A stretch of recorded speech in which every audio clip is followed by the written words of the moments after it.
welcome to episode 30 of Spanish Answers. So today we're going to do an introductory episode on possessives, mainly because I am trying to survive my job right now. Work has just been insanely busy. So today's episode is going to be pretty quick, but I still wanted to give you something because unfortunately last week I was not able to do a podcast for the Respuestas Inglesas. So I was like, this week, no, we must. And next week we will also must. Hopefully. Anyways, I'm rambling. Let's go ahead and get started. Alright, so there are two different types of possessives that we're going to talk about today.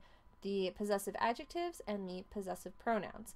Now, I'm guessing you've probably seen or are familiar with the possessive adjectives. So that's mi, tu, su, nuestro, or nuestra, vuestro, vuestra, all of that. You might not be as familiar with vuestro and vuestra, but we'll kind of talk a little bit through that.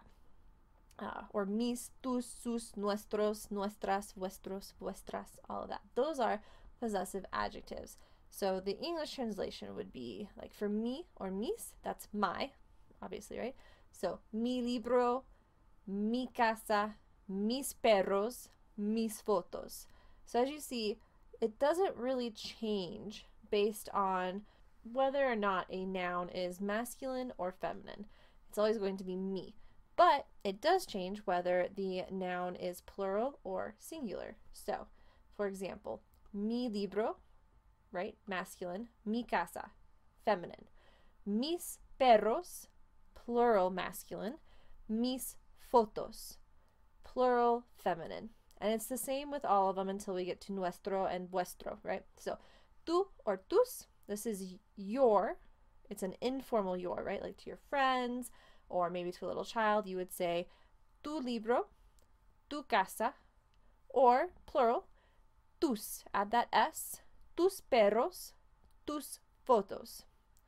And then su or sus is for his or her, their, your, if it's formal, right? If you're talking to usted, then it would be su libro, su casa, then you add that s for plurality, sus perros, sus fotos. Now, when you get to nuestro and nuestras, right, that's where the masculine and feminine starts to matter. Why? Excellent question. Maybe I'll be able to find that in 2 weeks, but for now, I have no idea. But for nuestro libro, our book, or nuestros perros, our dogs, right? So you still add that s when it's plural. But then when you have a feminine, it's nuestra casa.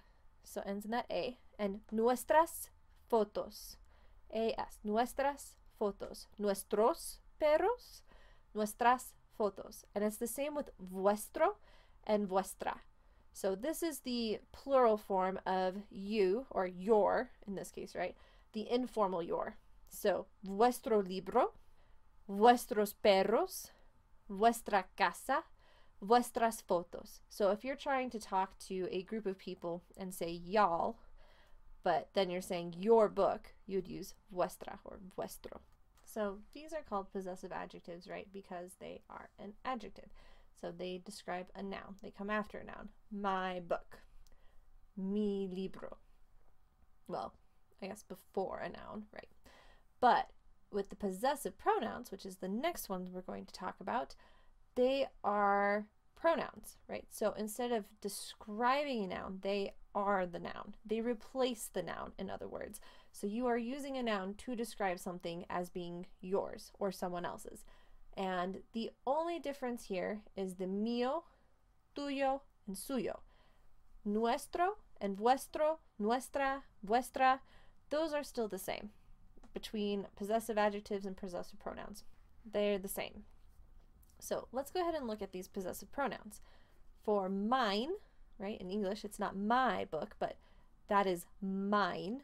It would be mío or mía. So as you see, it does change based on not only plurality, singular or plural, but also on feminine or masculine. So, for example, if you were to talk about the book, right, el libro, and you're using a possessive pronoun instead, it would be el mío, or la mía for la casa, la mía. And then you have los míos for perros, or las mías for fotos. El mío, la mía, los míos, las mías. And that's M-I with an accent mark O-S, or M-I with an accent mark A-S, so on and so forth. So then if you wanted to say yours, informal, right, the tú version, it would be tuyo, tuya, tuyos, or tuyas. So again, if you're talking about el libro, it's el tuyo. If it's la casa, then it's la tuya. If it's los perros, then it's los tuyos. And if it's las fotos, it's las tuyas. Now, the su version, right, for his, hers, theirs, yours, the formal yours, right, usted, then it would be suyo or suya, and suyos or suyas. So, el suyo for el libro, la suya for la casa, los suyos for los perros, and las suyas for las fotos. And then again, with nuestro, nuestra, nuestros, nuestras, or in English as we would say ours, that is ours, it would still be the same as if it was a possessive adjective. So el nuestro, la nuestra, los nuestros, las nuestras, right? The main difference here is that the definite article, el or la, los or las, is in front. So that's kind of one way that you can distinguish that it's a possessive pronoun rather than a possessive adjective, is you've got that el and la in front of it. Vuestro, vuestra, vuestros, vuestras, exact same thing again, right? Yours, the informal, plural form of informal too. So, el vuestro, los vuestros, la vuestra, las vuestras. Okay, so that is all for today. Like I said, this is really just an introductory episode to the idea of possessive adjectives and possessive pronouns. Next time, we're going to dive a little bit deeper into, okay, we know what they are, but how do you use them? And what does that look like? And kind of talk a little bit more about the intricacies of that. So if you have any questions on this topic or on other topics, or you have other topics that you'd like me to discuss, please send me your ideas, your requests, your questions, all of them to me at contact@languageanswers.com. Again, that's contact@languageanswers.com. And if you liked this episode, go ahead and please leave me a positive review. Or if you never want to miss another episode again, please subscribe. You can subscribe on YouTube or Transistor, Google Play, iTunes, SoundCloud, all of those. And again, this episode is brought to you by Language Answers Limited at www.languageanswers.com. I am a translator, podcaster, and editor. So if you have any documents from Spanish to English that you would like translated, please send them my way. I've got a free quote on my website. Just go there and fill out the quote form. All right. I've also got in the show notes, of course, you can find some resources. So the resources for this episode came from studyspanish.com, so you can definitely check that out. I've also included a few extra resources if you want to kind of dive into this topic before we talk again about it in 2 weeks. Thank you so much for listening, and I hope that this has at least enticed you to learn more about this, or has hopefully helped you begin the process of learning about possessives.